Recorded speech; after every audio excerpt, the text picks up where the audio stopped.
Hello, అందరికీ నమస్కారం. ఈరోజు మీకు చిన్న చిట్కా చెప్తానండి. ఇది ఎవడో తెలుసుగా మీకు?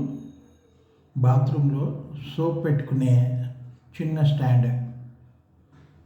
జనరల్గా ప్రతి వాళ్ళ బాత్రూంలో ఇట్లాంటివి ఉంటూ ఉంటాయి. మీరు స్నానం చేసిన తర్వాత సబ్బంతా తడిగా ఉండి దీని మీద పెట్టుకున్నారనుకోండి, ఆ తడికి ఆ ప్లేట్ అంతాకి ఆ సబ్బు అంటుకుని చాలా గలీజ్గా చూడటానికి అసహ్యంగా కనపడుతుంది. అప్పుడు మీరేం చేస్తారో తెలుసా? ఇదిగో 2 రబ్బర్ బ్యాండ్లు ఇలా వేసి దాని మీద ఈ సబ్బు పెట్టారనుకోండి, కింద కింద ఉన్న హోల్స్ ప్రకారం సబ్బు ఆరిపోతుంది. సబ్బు ఆ ప్లేట్ కంటే ఛాన్సే ఉండదు. అంతేకాదండి, ఇంకో చిన్న చిట్కా కూడా. జనరల్గా ప్రతి వాళ్ళు సబ్బు వాడుతూ ఉంటారు, అరిగిపోతుంది. ఆ అరిగిపోయిన సబ్బుని చిన్న చిన్న ముక్కలుగా అయిన తర్వాత పారేస్తారు.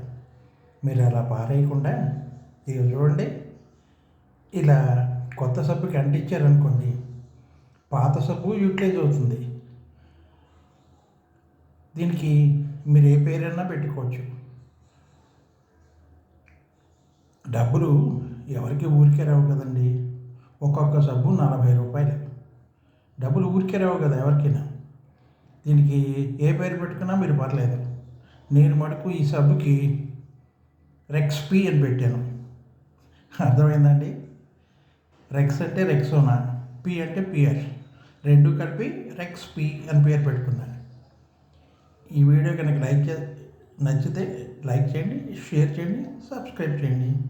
Thank you.